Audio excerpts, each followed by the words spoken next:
Buonasera a tutti, ciao, benvenuti. Questa sera noi vogliamo passare un po' di tempo intorno a un salmo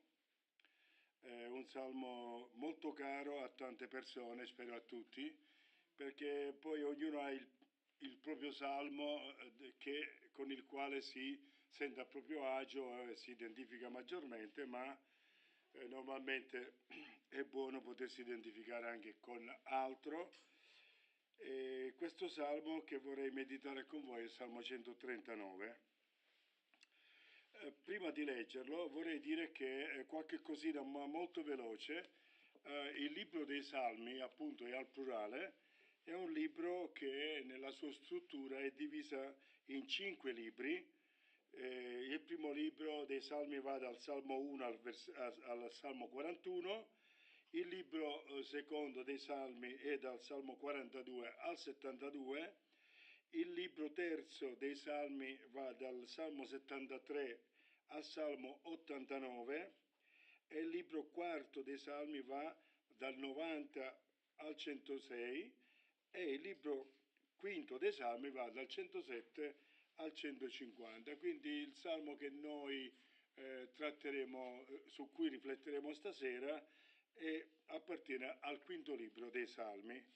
I Salmi fanno parte della poesia ebraica e quindi hanno una loro caratteristica,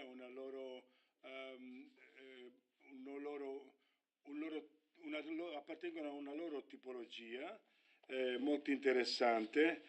Se parliamo come struttura, ci sono dei salmi che hanno dei titoli, dei salmi che non ce li hanno, dei salmi che sono attribuiti a un autore oppure che sono ignoti. Normalmente si parla dei salmi di Davide, ma lui è autore soltanto di un certo numero di salmi, perché poi ci sono salmi, che poi salmo significa anche inno, significa anche una lirica, una poesia.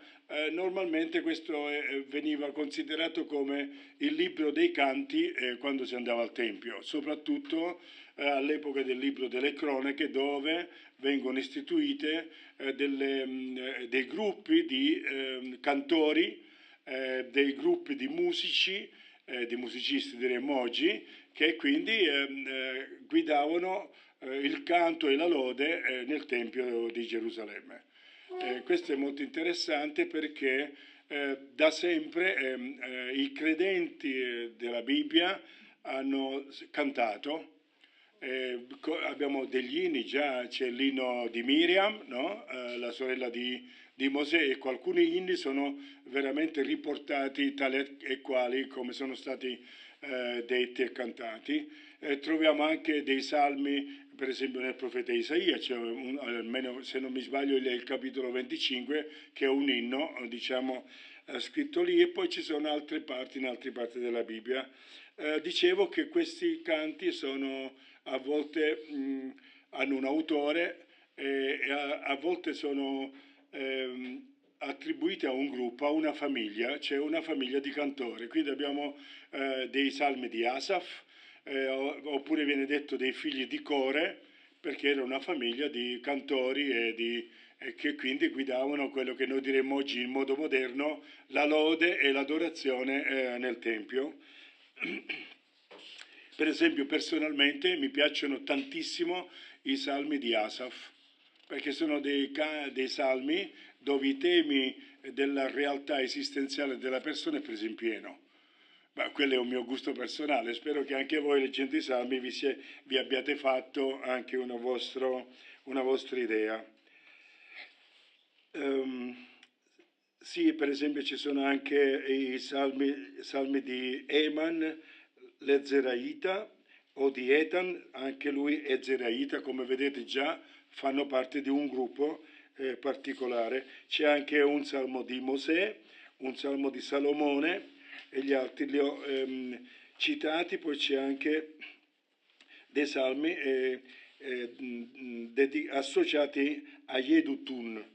Quindi sono dei personaggi che, quindi quando pensiamo ai salmi, anche se prevalentemente pensiamo a Davide, ci sono tanti autori. E questo è il bello anche nella parola di Dio, nella Bibbia, che ci insegna l'unità nella diversità. Adesso non voglio scivolare sul tema né di etica né di altro, ma il bello è che non c'è soltanto un tipo né di persone e nemmeno di specialisti, ma alla presenza di Dio sono accolti tutti e la diversità che è creata da Dio ha un posto privilegiato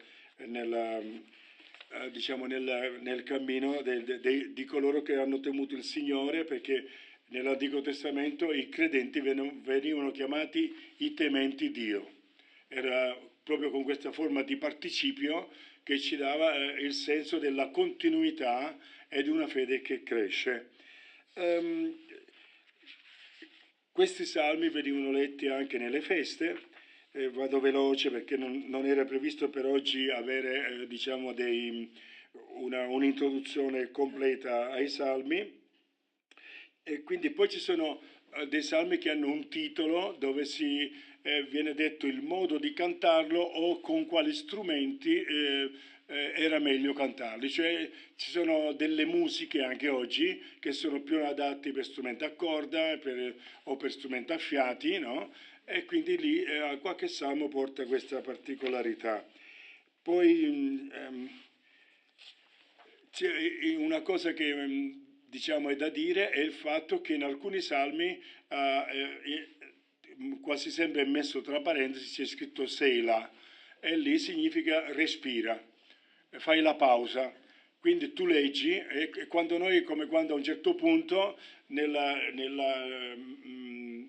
come si dice, nella metratura, mi pare si dice, della musica, cioè nell'arco di una frase musicale si piglia respiro e anche lì c'è come per dire cantiamo l'if e poi prendiamo un respiro. Tante volte è un respiro che possiamo dire come che viene incontro alla carica o alla portata emotiva di quello che è stato detto. C'è bisogno proprio, dopo aver letto un salmo che ti prende dal punto di vista emozionale, di respirare, pigliare il respiro prima di leggere l'altra strofa e andare avanti. Va bene? Qualche altra cosina è che i salmi spesso usano i parallelismi, perché la poesia, come si dice, ebraica, si esprime con dei parallelismi, cioè la prima frase viene ripetuta con altre parole, ma il senso è uguale, però ci sono parallelismi sinonimici, cioè quelli che le due frasi o le tre frasi vogliono dire la stessa cosa, ma poi ci sono dei sinonimi di opposizione, cioè la prima frase, nella seconda frase si dice l'esatto opposto dell'altro e poi ci sono tanti altri tipi di parallelismo, perciò ho detto andiamo molto veloci e diciamo in questa sera, per esempio c'è un altro tipo di parallelismo, viene chiamato parallelismo sempre perché c'è sempre uno stico che dà un'affermazione, ma poi c'è tutto il resto, per esempio, di una strofa che dà la spiegazione di questa frase.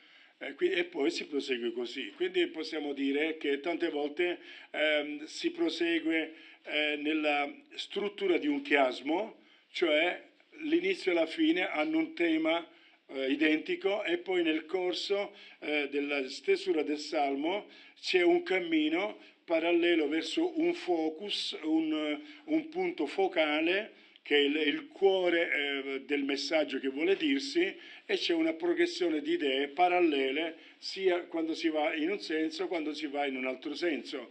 Mentre un altro modo a volte di sviluppare i pensieri, le idee, appunto perché sono ritmiche, sono in questo senso come disegno con la mano, cioè c'è uno sviluppo e un ritorno, uno sviluppo e uno ritorno a quello che era un concetto che man mano che viene sviluppato viene ampliato o approfondito.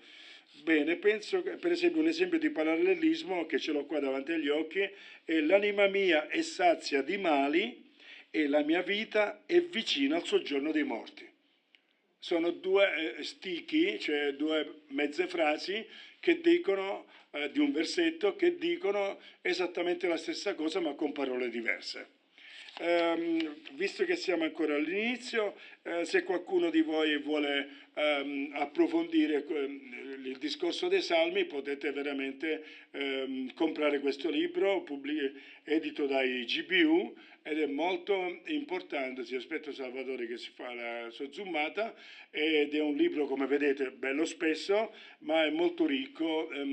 E devo dire che per la mole del libro i salmi sono trattati anche in un modo abbastanza sintetico, cioè non ti devi perdere in 50 pagine di lettura per uno, anche se si potrebbe approfondire tutto. Quindi per chi ha voglia di approfondire vi consiglio questo libro. Ce ne saranno altri in italiano, però va bene questo qui. Vi propongo di leggere il Salmo, adesso il Salmo 139, magari poi diremo qualcosa sulla struttura. Il Salmo 139 è un salmo straordinario. Lo leggiamo e poi ci riflettiamo di sopra insieme.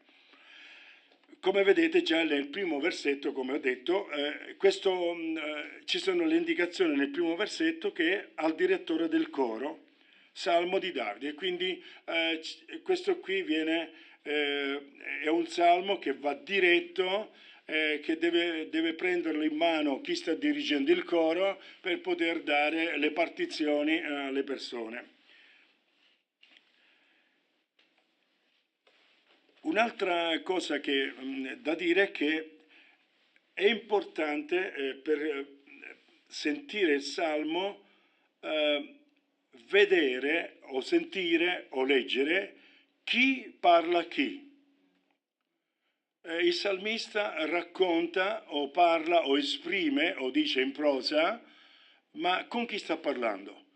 Quindi noi vedremo anche qui che il salmista cambia di interlocutore man mano che scorriamo il salmo, ma in tutti i salmi è interessante vedere il salmista con chi sta parlando o con chi ce l'ha. E questo ci fa capire anche come ogni salmo diventa vivo, diventa qualcosa dove io mi posso identificare.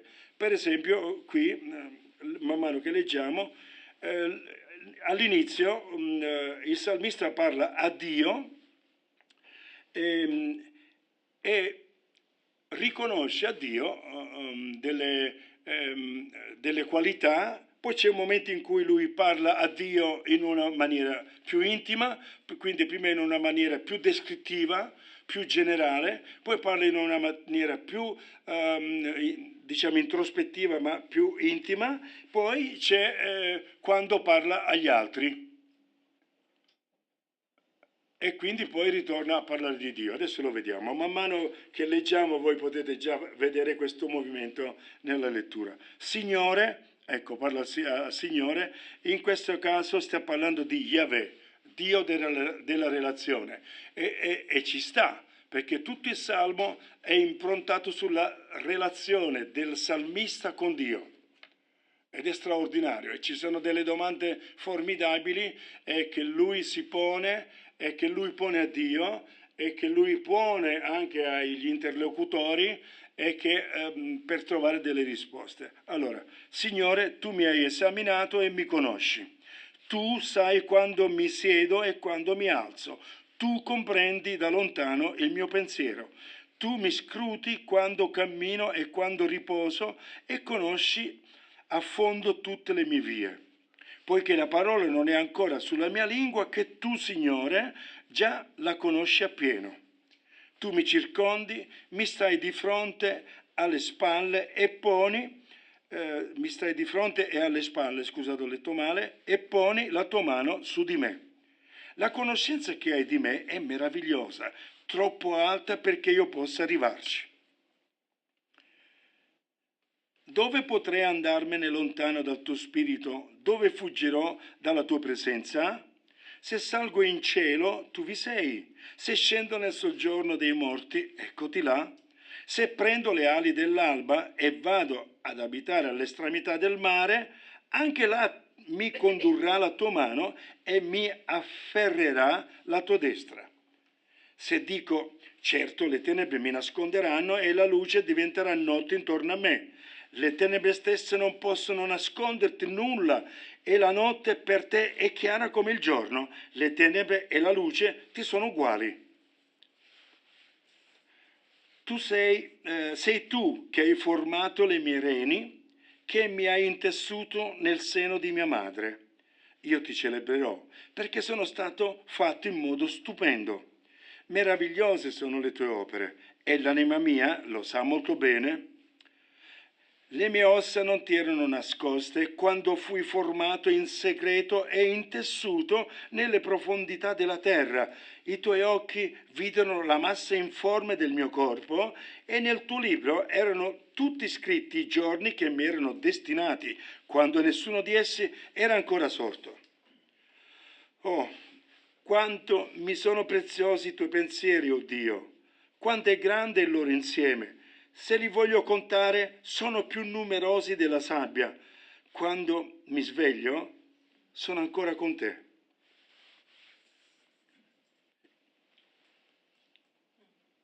Certo, tu ucciderai l'empio, oh Dio.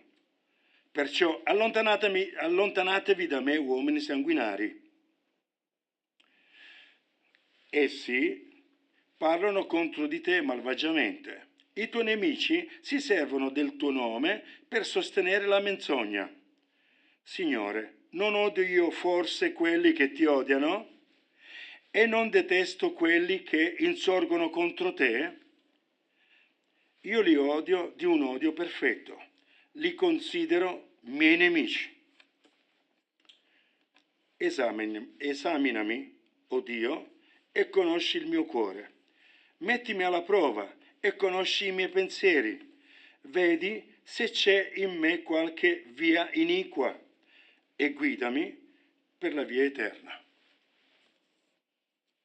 Vedete come si cambiava di soggetto e anche di dialogo e come a un certo punto c'è come una frattura mentre sta finendo di riflettere e dice io mi sveglio e sono ancora con te.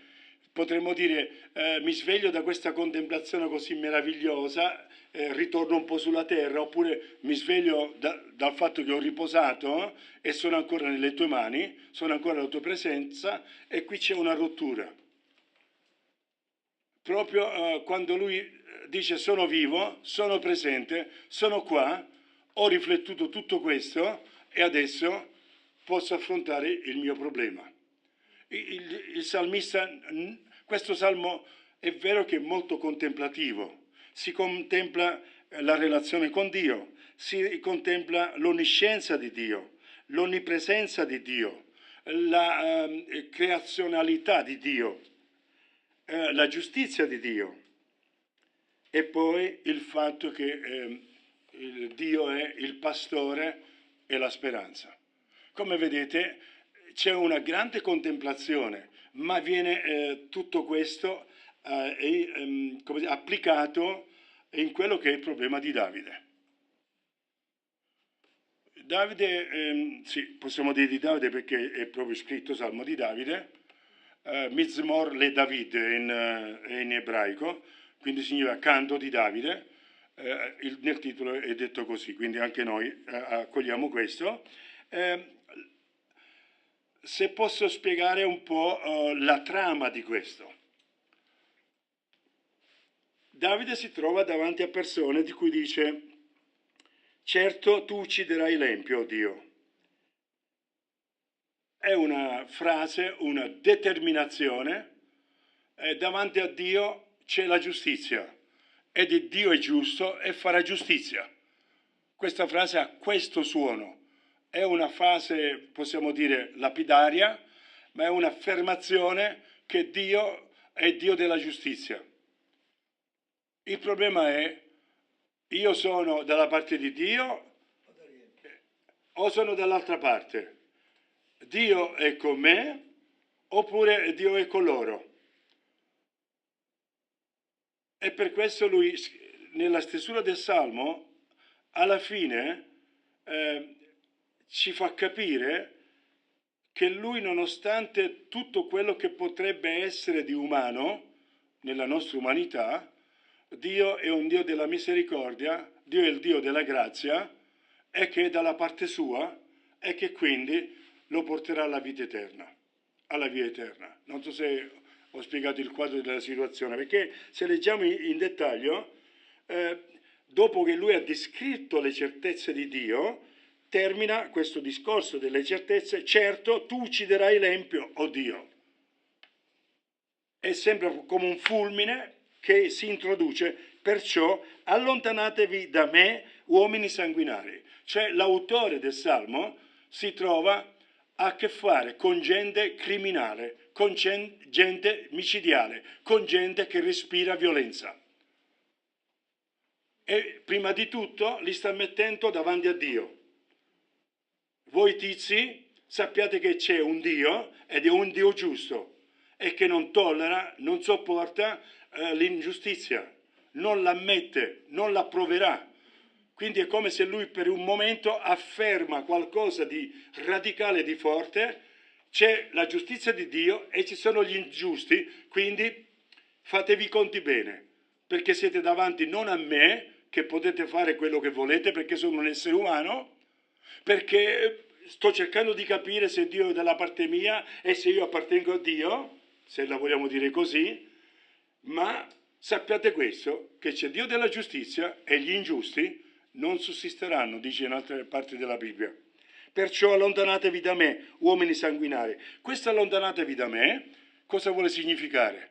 Se Dio ucciderà l'empio, allontanatevi da me significa che lui già dichiara di sentirsi dalla parte di Dio, che io non posso farmi giustizia, ma lui mi farà giustizia.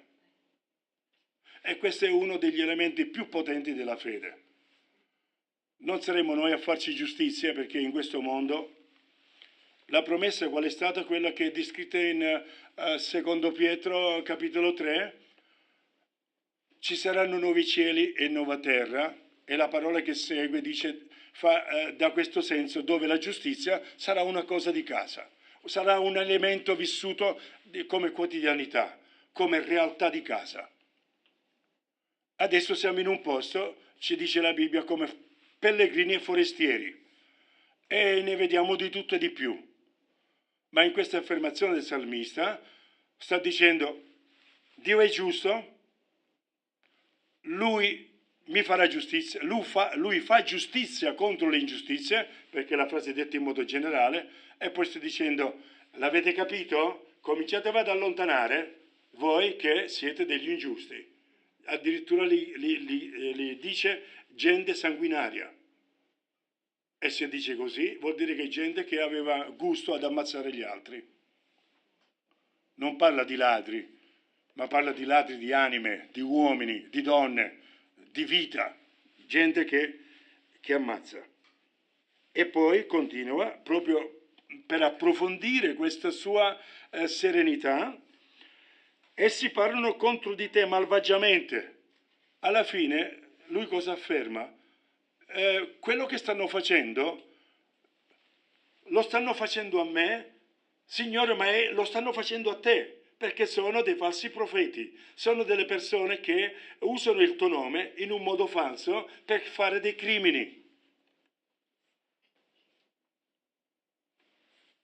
E nell'Antico Testamento c'è molto contro i falsi profeti che approvavano dei crimini o delle cose che erano ingiuste. Si servono del tuo nome per sostenere la menzogna. E gli avvertimenti del Nuovo Testamento, faccio dei collegamenti giusto per dare anche l'altro equilibrio del senso, si parla sempre di falsi profeti: negli ultimi tempi sorgeranno falsi cristi, falsi profeti, sorgeranno tanti falsi conduttori. Attenzione, c'è sempre questa spinta alla vigilanza affinché si possa rimanere nel cammino di Cristo. E la questione è che parlano contro di Dio malvagiamente. E come ho detto, toccano me e toccano te, Dio. O possiamo dirlo all'incontrario: l'ingiustizia che va contro Dio anche ricade su di me o influenza me, o possiamo dire sono sensibile a questo fatto che parlano male di te, ma io siccome ti amo, mi tocca profondamente questa ingiustizia di parlare male di te che io ti amo. Non vi è mai capitato che voi volete bene una persona e arriva qualcuno con una bocca larga e comincia a parlare male di questa persona? È come se vi piglia un coltello e ve lo infila nel cuore. Mi è successo più di una volta di avere delle persone molto ma molto care e arrivare così, delle persone con nonchalance, ok? Ma tu lo conosci questo, quest'altro, fa coltellati uno dopo l'altro. Per poi non vi dire come vi ho raccontato quella volta quando qualcuno è venuto a parlarmi male di Gaetano di Francia. Proprio direttamente a me, e insomma, poi alla fine gli ho detto se lo conosceva, perché lui ha detto fratello, stu Gaetano ha fatto tante cose, e poi gli ho detto ma tu lo conosci? Mi fa no, piacere Gaetano.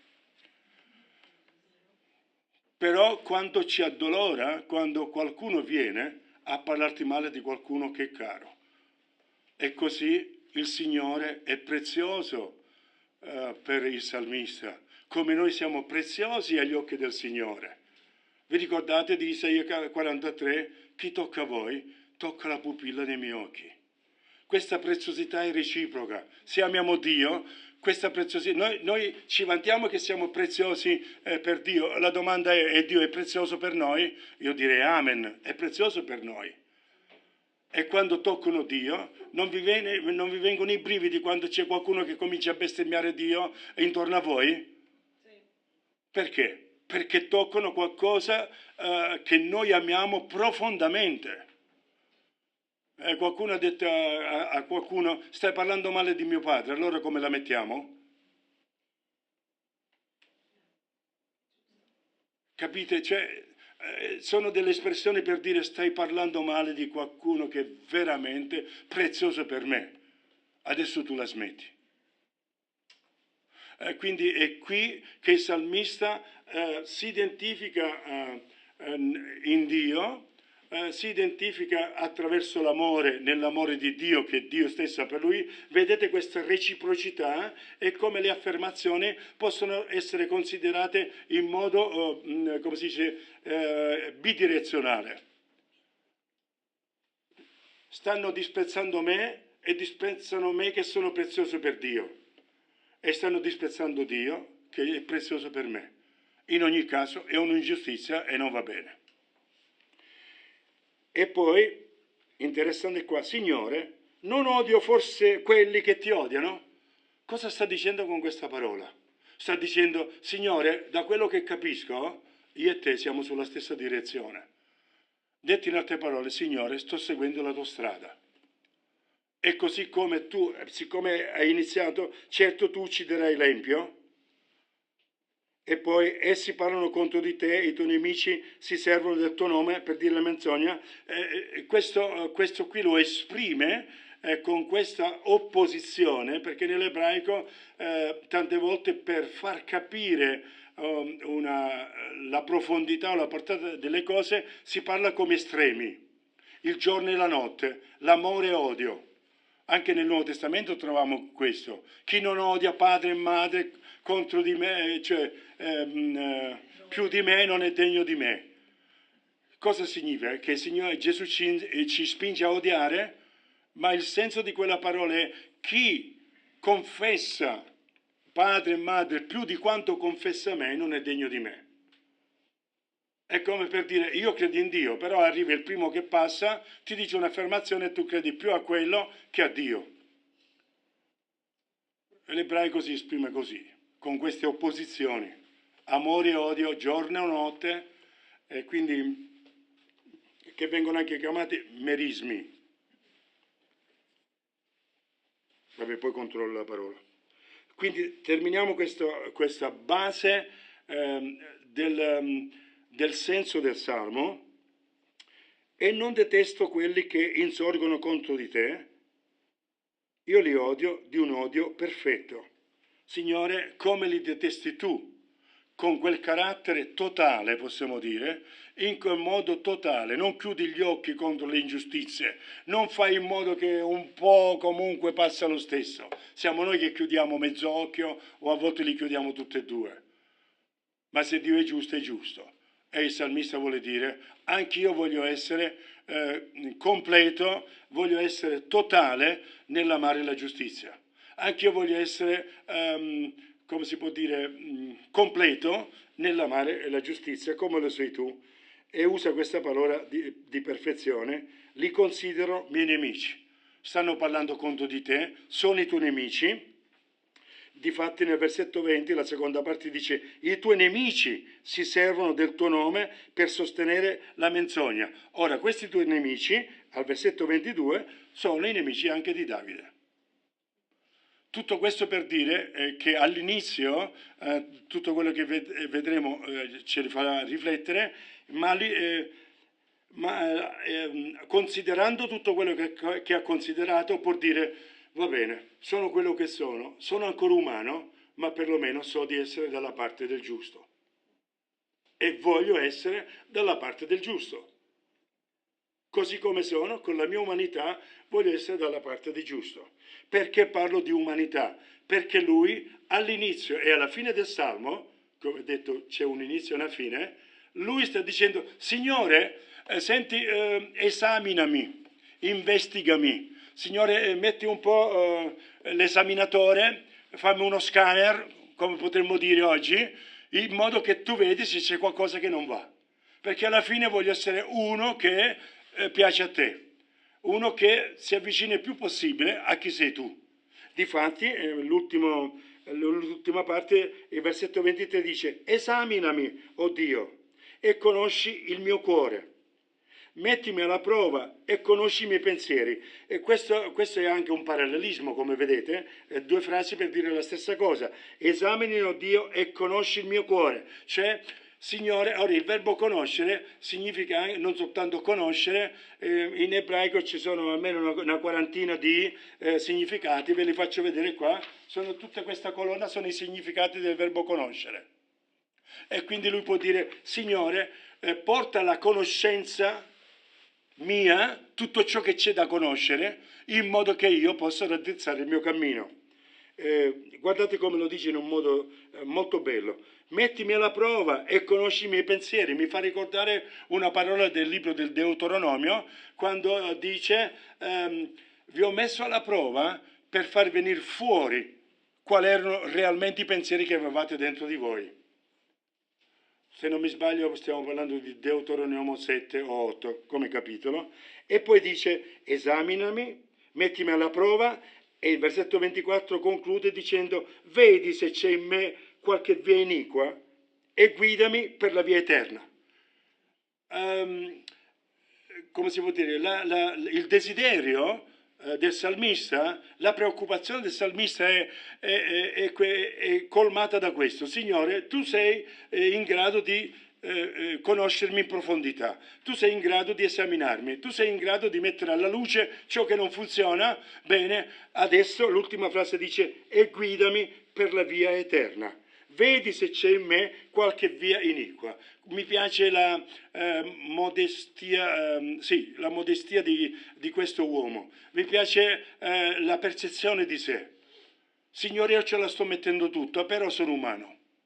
Allora ti chiedo, per favore, esamina, mettimi alla prova. Signore, fai tutto quello che è necessario affinché io possa capire i miei errori e quindi posso allinearmi alla tua volontà.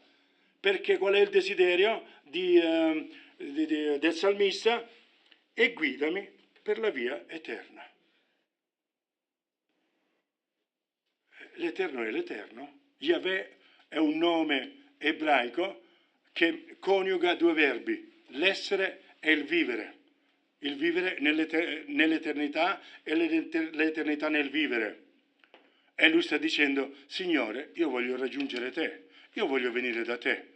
Quindi se c'è qualcosa che non va, fammelo capire, mettilo alla luce, perché il mio desiderio è di essere nella via che porta a te. Qual era il problema del cosiddetto giovane ricco? Maestro buono, tu che puoi dirmi qualcosa, le cose come stanno? e come ho detto qualche volta lui si mette in ginocchio in segno di adorazione e lì stava rischiando di essere ammazzato, perché per gli israeliti non ci si inginocchiava davanti a nessun uomo, perché significava prenderlo per Dio e significava essere idolatro spudoratamente, e quindi noi ti togliamo di mezzo, perché l'idolatria non è concepita. Lui fa un grande segno e Gesù glielo dice: guarda che buono è uno solo, ma la domanda era: che farò per ereditare la vita eterna? Questo ci fa capire che fino a Cristo uno dei problemi più grandi, o forse il problema più grande, era: Signore, dopo cosa c'è? I profeti sono venuti man mano.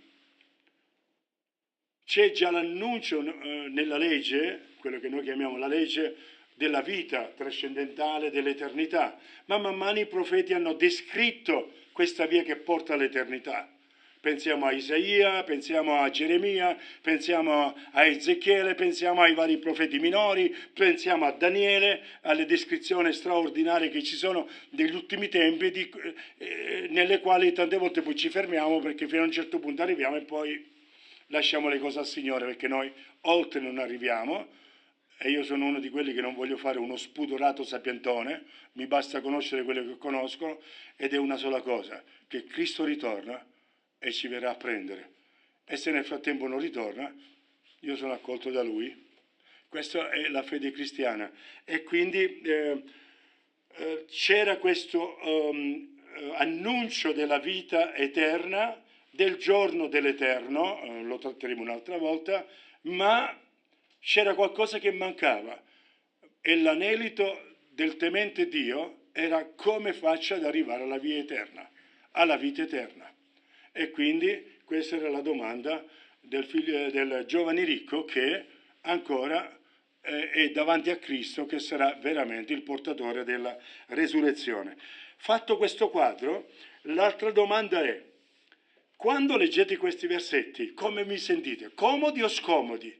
A disagio oppure a proprio agio quando vengono dette le cose che vengono dette? Adesso le vediamo, perché tutti i versi che vengono detti, le descrizioni di Dio, ci possono rasserenare, rassicurare, ma ci possono mettere un po' a disagio, perché se facciamo i furboni, insomma, non è bello. Un Dio che conosce i tuoi pensieri prima che passano alla lingua, così dice l'ebraico, non è che... Come vi sentite? Io mi sono immedesimato. Come mi sento io quando il Signore conosce già dei pensieri miei prima che stanno facendo questi grandi chilometri dalla testa arrivare alla lingua? Perché l'ebraico proprio dice: mentre tu conosci già il pensiero, mentre che il pensiero sta camminando per arrivare alla lingua. Come vi mettono queste cose? Il Signore che è davanti a te e dietro di te, e che ti mette pure una mano sulla testa. Ragazzi, come vi sentite? Vi manca l'aria o vi sentite coccolati? Vedete, questo doppio aspetto perciò ha portato un po' alla riflessione che ho fatto poco fa. Il salmista descrive Dio per poter stabilire la sua fede e se si trova sulla via della vita eterna, se si trova allineato con Dio. Ed è proprio in quelle frasi lì: perché io non odio chi odi, aspettate che lo dico qua, certo Signore, non odio forse quelli che ti odiano? È qui che lui trova le affermazioni che gli fanno capire: il Signore mi conosce, vede tutto, conosce i miei pensieri prima che io li metto in discorso o in racconto o in parole, e però sono dalla parte di Dio. E la domanda è se ci sentiamo ancora comodi o scomodi davanti a questo. E a questo qua, come diceva qualcuno in una poesia, ai posteri l'ardua sentenza, significa che ognuno di noi dovrà rispondere davanti a queste descrizioni e poter dire: sì Signore, nonostante sono un po' mariuolo, o sono un po' furbetto, o un po' furbetta, quanto è importante che tu sei qui, che mi conosci profondamente, che puoi dirmi stiamo attenti, occhio, va bene? Ma questa è la nostra scelta davanti a Dio, questa è la nostra affermazione. Stavo cercando la parola che è così, si parla con dei merismi, coppie di opposti che definiscono tutto ciò che si trova nel mezzo. Quindi giorno e notte, adesso lo vediamo magari in dettaglio. E quindi adesso che ho dato un po' ho impostato questo, passiamo un po' velocemente in rassegna il Salmo. Le parole del primo versetto: Signore, tu mi hai esaminato e mi conosci. Cioè, Signore, tu già mi hai pesato, hai calcolato chi sono, sai, la mia posizione davanti a te è definita e sono conosciuto da te e sarò ancora conosciuto e sarò ancora conosciuto.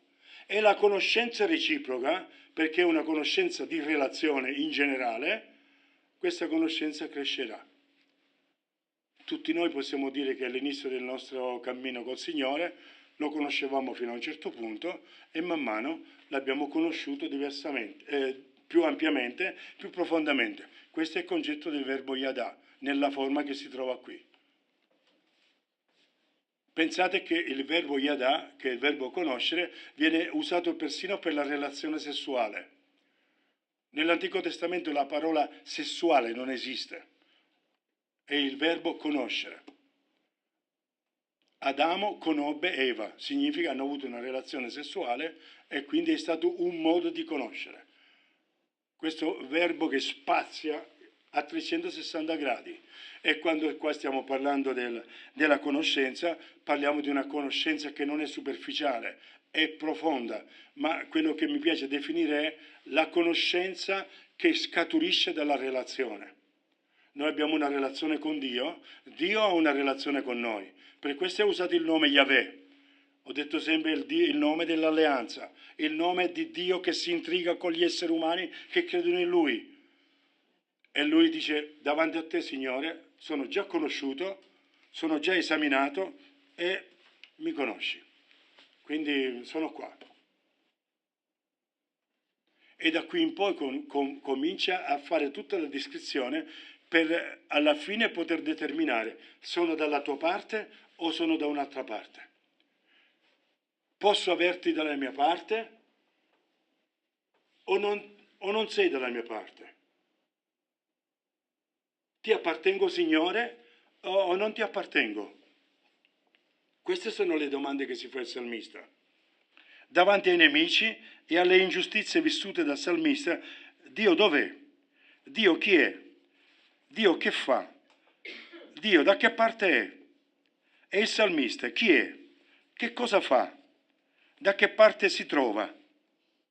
Dio è con lui? Lui è con Dio? Sono tutte queste le domande.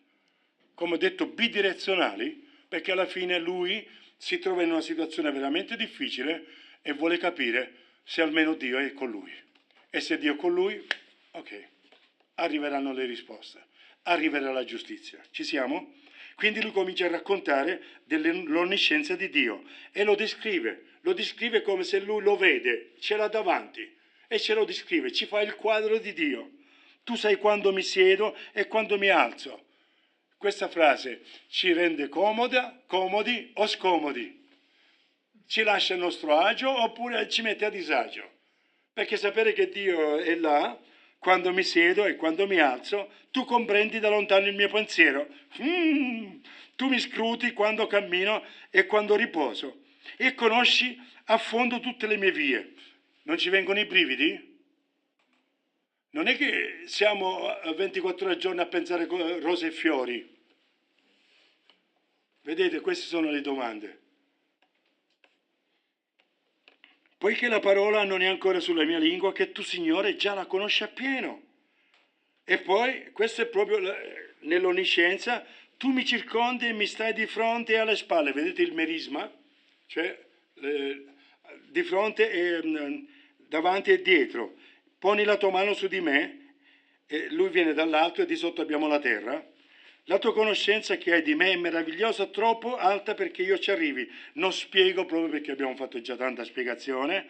Quindi lui è confinato, è prigioniero o è protetto da Dio? Questo era un po' quello che volevo dire poco fa. Quando c'è questa descrizione di Dio, sei davanti e sei dietro, ci sentiamo schiacciati o ci sentiamo coccolati?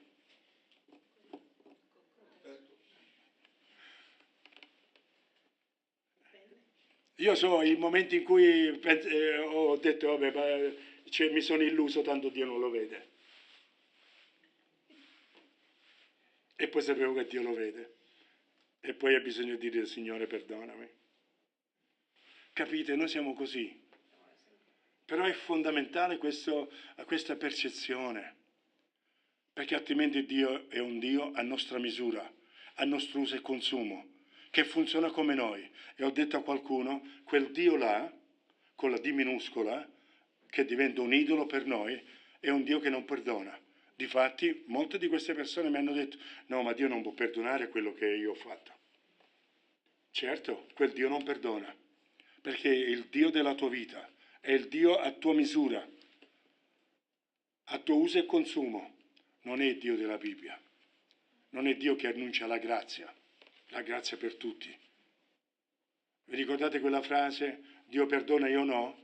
Là si tratta di essere al posto di Dio e giudicare un giudizio che si mette al di sopra di Dio. E tutto ciò che viene messo al di sopra di Dio è l'idolo. E quando io non perdono, ma Dio può perdonare, ma io no, mi sto mettendo al posto di Dio. Sto dicendo il giudizio di Dio, il perdono di Dio, è poca roba. Io ho un giudizio più preciso di Dio. Io ho un giudizio più importante di Dio. Io ho una voce che sentenzia meglio di Dio. Praticamente Giovanni 3,16, Dio ha tanto amato il mondo, praticamente lo mettiamo sotto i nostri piedi. Perché la nostra opinione vale più di quello che afferma Dio. Questa non è la salvezza per la grazia, questa è la salvezza per quando io sono bravo. E l'unica percezione esatta è, ma Dio non mi può perdonare. E di fatto ho chiesto a questa persona, di quale Dio sta parlando? Se parli di Dio a tua immagine e somiglianza, perfetto, d'accordo. Anche perché sei incapace di autoperdonarti. Ma se parliamo di Dio della Bibbia, è un'altra storia. Se ci ricordiamo prima Giovanni, il sangue di Gesù mi purifica da ogni peccato. Il Vangelo è liberatorio, Dio della grazia è liberatorio, ma il mio Dio, fatto da me a mia misura, è uno schiavista, è un persecutore, è un Dio che è senza pietà ed criminale. Molte volte siamo noi più spietati contro di noi stessi, perché Dio perdona, ma io no. Andiamo adesso dalla seconda strofa che comincia, quindi questo salmo ha 4 strofe, versetto 1-6 è la prima strofa, la seconda strofa è dal versetto 7 al 12, noi vediamo l'onnipotenza di Dio. Dove potrei andarmene, l'onnipresenza, scusate, lontano dal tuo spirito? Dove fuggirò dalla tua presenza? Se salgo in cielo, tu vi sei? Se scendo nel soggiorno dei morti, la parola è Sheol. Se scendo dentro l'inferno, eccoti là. Se prendo le ali dell'alba e vado ad abitare all'estremità del mare, anche là mi condurrà la tua mano e mi afferrerà la tua destra. In questi 2 versetti sta mettendo il cielo e la terra, cioè il cielo e gli inferi, e poi se prendo le ali dell'alba, cioè l'est, e vado all'estremità del mare, cioè il Mediterraneo, l'ovest, sta prendendo tutte le estremità, lì ci sei ancora tu. L'onnipresenza di Dio è dappertutto. Se dico certo le tenebre mi nasconderanno e la luce diventerà notte intorno a me. Vedete di nuovo il merisma luce, notte, luce, tenebre, no? Le tenebre stesse non possono nasconderti nulla e la notte per te è chiara come giorno. Nel versetto di sopra si porta tutto a livello di notte e non funziona. Nel versetto di sopra si porta tutto a livello di giorno e non funziona lo stesso. Sempre e comunque è meglio Dio. Le tenebre stesse non possono nasconderti nulla e la notte per te è chiara come il giorno e le tenebre e la luce sono uguali. Sempre e comunque, meglio Dio.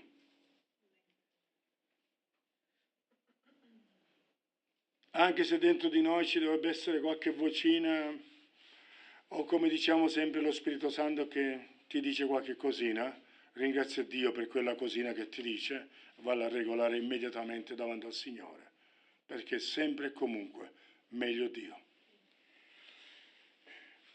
Nel versetto 13 si parla di Dio creatore, ma di Dio creatore applicato al più profondo di sé. Questo è importante. Qua è tutta questa storia, è una storia del salmista, lui come persona, nella situazione in cui si trova, parlando a Dio e capire dove sono. E prende tutti questi argomenti, l'argomento della sua creazione. Sei tu che mi hai formato le mie reni. Nella mentalità ebraica i reni sono i sentimenti. La capacità di percepire se siamo vivi o morti, tristi o gioiosi, di percepire tutti i nostri sentimenti, che in italiano ci sono all'incirca 1000 parole, l'ha creata Dio. E Dio si manifesta come colui che ha i sentimenti, perché è Dio della pace, Dio che si mette in collera, Dio che dà benedizione, conforto, che solleva, che fa sprofondare, è Dio che agisce e ci dà questo carattere a noi. Ed è vero, come mi avete sentito dire tante volte, che noi alla nascita abbiamo tutto il sistema dei sentimenti pronto all'uso. C'era scritto pure qua. Che mi hai intessuto nel seno di mia madre. Questa è questione di fede, ma la questione è che Dio ha preso la collaborazione di nostra madre per farci venire all'essere. E questo è interessante, perché non importa come il tubo, non so se avete qualche filo, ecco qua c'è un filo, non importa se è tutto bello dritto o se è tutto attorcigliato, ma vedete in questo momento, in questo filo, sta passando proprio una corrente. Non importa se i nostri genitori erano delle persone lineari o erano un po' ingarbugliate, la vita ce l'ha dato Dio e Dio ci ha desiderati. E Dio è la grande soluzione a tanti disagi della nostra vita, perché Lui ci ha voluto. Quando nessuno ti ha voluto, quando tutti ti hanno rigettato, quando tutti ti hanno manifestato un tradimento, un rifiuto, un abbandono, cosa dice la parola? Anche se tuo padre e tua madre ti abbandonano, io l'Eterno ti accoglierò. E viene proprio da qui, dal fatto che Dio ha voluto che noi ci fossimo. E ripeto, i tubi ogni tanto sono un po' ingarbugliati, ma la vita che Dio ci ha dato è la vita sua ed è una vita degna di essere vissuta. Magari dobbiamo un po' sbrogliare quei tubi, magari c'è qualche trauma di mezzo, magari ci sono delle cose da prendere cura, ma la vita che Dio ci dà è la sua vita. Lo dice anche in Geremia, prima che tu fossi concepito, per te avevo già pensato questo, questo, questo e questo. Si parla di Gesù nei profeti, prima che fosse arrivato, viene detto questo, questo, questo e questo. Quando si parla di Sansone, gli viene detto avrai un bambino, quindi ancora la signora non era manco incinta, e lui farà questo, questo, questo e questo. Quando si parla di Giovanni Battista, Sarà anche questo. Già viene annunciato prima che la Elisabetta sarà in stato di gravidanza, viene detto il ministero che avrà. E questo è veramente molto liberatorio. Non è che possiamo dire, non importa da dove sei venuto, l'importante. Sì, quello che hai vissuto è quello che hai vissuto, ma quello che è importante è che Dio ti ha desiderato, ti ha amato e ti ha voluto e ti ha dato una vita per poter scavalcare e vincere quello che c'è da vincere.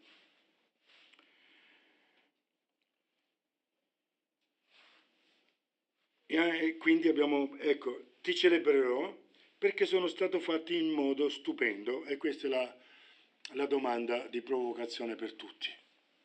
E quando stupendo ti senti? Quando stupenda ti senti? Da 0 a 10? Usiamo i numeri relativi o abbiamo il coraggio di dire, Signore, al di là di come mi vedo, tu mi hai fatto in modo stupendo. Perché poi è la verità, perché in fondo di noi lo sappiamo, ma abbiamo avuto molte voci che ci hanno definito al contrario di chi siamo dentro di noi, al contrario dell'imprinting che portiamo dentro di noi da parte di Dio. E siccome le voci che ci hanno formato la nostra psiche dalla nascita fino ai 7-8 anni, e qualche volta ancora di più, sono state delle voci a volte di sentenze, di giudizi, a volte di violenza, a volte di parolacce, a volte anche di carezze, ma una sberla brucia 1.000.000 di carezze. E una cattiva parola brucia 1.000.000 di buone parole. Non sto qui a spiegare i meccanismi dell'infanzia, ma giusto per dirvi che succedono, ci sono. Ma sapere che Dio mi ha fatto in questo modo, perché in fondo di noi lo sappiamo. Se volete guarire un po', andate a guardare la prima foto che avete di voi, andate a contemplare quel bambino, quella bambina, e vedete il progetto di Dio per la vostra vita. Quello era. Cosa è arrivato dopo? Tante cose. Bene, ma il progetto di Dio è lì e ripartendo da lì si può ripartire di nuovo per la vita. Meravigliose sono le tue opere. Ecco, non può fare a meno di dirlo, Signore, quello che fai è meraviglioso. E in queste meravigliose opere ci sei pure tu, ci sono pure io. Io ho imparato ad amarmi e ad amarvi. E lo dico con molta serenità, ho imparato ad amarmi e ad amarvi. E sapete cosa ho fatto con questo? Ho messo semplicemente in pratica mezzo versetto. Ama il prossimo tuo come ami te stesso. Non ho fatto niente di eccezionale, ma era fondamentale farlo. Era fondamentale dire come salmista, io ti celebrerò perché sono stato fatto in modo stupendo. Signore, mi hanno fatto credere di tutto e di più di me, ma io ti celebro perché tu ci hai messo le mani per farmi così come sono, il meglio possibile. Meravigliose le tue opere? Anch'io. E non per sentirmi superiore agli altri, ma per sentire me stesso che dico sono una lode per te. Vi dispiace essere una lode per il Signore? Vi dispiace essere un sorriso di Dio? A me no. Io voglio esserlo. Meravigliose le tue opere. Signore, anche io sono tua opera. Ok. E sono contento di farti contento. Leggetevi il libro di Sofonia e c'è il fatto che Dio gioisce di noi. Si rallegrerà in noi. E va nello stesso senso. Noi siamo la sua gioia. Ce l'ha messa tutta per farci. L'anima mia, quindi la mia psiche, lo sa molto bene. Per questo ho affermato, in fondo di noi lo sappiamo chi siamo, ma abbiamo avuto tanti di quei scompensi che ci viene difficile capirlo. Torniamo al Signore, ringraziamolo per la sua opera, per quanto bene ha lavorato per noi e diventiamo noi stessi un inno di lode a Dio. C'è qualcosa di meglio che possiamo fare? No. noi stessi essere un inno di lode a Dio. E quindi andiamo avanti, descrive ancora, le mie ossa non ti erano nascoste quando fui formato in segreto e intessuto nelle profondità della terra, per dire era tutto buio. Nel pancione della mamma era tutto buio, quindi era proprio come se era il profondo della terra. Per questo si dice è venuta la luce. Siamo arrivati alla luce. I tuoi occhi videro la massa informe del mio corpo, sta proprio parlando degli albori. La scienza ci ha messo un po' di tempo per scoprire queste cose, per dare senso a queste parole, ma le parole erano già là. E nel tuo libro erano tutti scritti i giorni che mi erano destinati, quando nessuno di essi era ancora sorto. Signore, tu eri là, come è scritto nel libro di Geremia, avevi già un progetto, un programma, qualche cosa è andato storto, ma il progetto non è decaduto. Andiamo a raggiungere il progetto di Dio per la nostra vita. E il primo progetto più grande è conoscerlo. Il primo progetto fra due persone è conoscersi. E quando si conoscono poi possono fare tante cose insieme. Per cui il primo progetto nostro è conoscere il Signore e dal momento che ci conosciamo camminiamo con Lui. Come dice nel profeta Michea, conosciamo l'Eterno, sforziamoci di conoscerlo. Il suo levare è certo come il sorgere della primavera. E poi dice che altro richiede da te il Signore? Se non che tu ami la giustizia e cammini umilmente col tuo Dio. Il verbo conoscere, conosciamo l'Eterno, sforziamoci di conoscerlo. Tranquilli, Lui c'è e al momento opportuno agirà. Amiamo la giustizia, bene, prendiamoci a braccetto col Signore e camminiamo. Nella nostra giusta dimensione, umilmente, col tuo Dio. Grazie là. Ed è interessante poi questa considerazione finale. Come vedete siamo partiti dalla fine per finire al focus del «Oh, quanto mi sono preziosi i tuoi pensieri, oh Dio! Quanto è grandi il loro insieme! Se li voglio contare, sono più numerosi della sabbia». E dopo tutta questa fantastica descrizione, comunque sia, se sono stato rapito in questa descrizione o stavo riposando, quando mi sveglio sono ancora con te. Bello. È veramente bello. Signore, in qualsiasi momento sono nelle tue mani. In qualsiasi momento sono con te. Mi viene da pensare quando viene detto a Davide, Davide, cosa vuoi? Che accade questo, accade quell'altra disgrazia, quell'altra, oppure vuoi essere nelle mani del tuo Dio? E il Signore gli stava parlando di un giudizio? Cosa ha detto Davide? Preferisco in ogni caso essere nelle mani di Dio. Per questo se c'è qualche affermazione di cui abbiamo parlato, davanti, dietro, sopra, sotto, stretti o accoccolati, stretti o abbracciati, e stretti o protetti. Sta a noi scegliere, sta a noi vivere questo salmo, sta a noi vivere queste affermazioni, ma sicuramente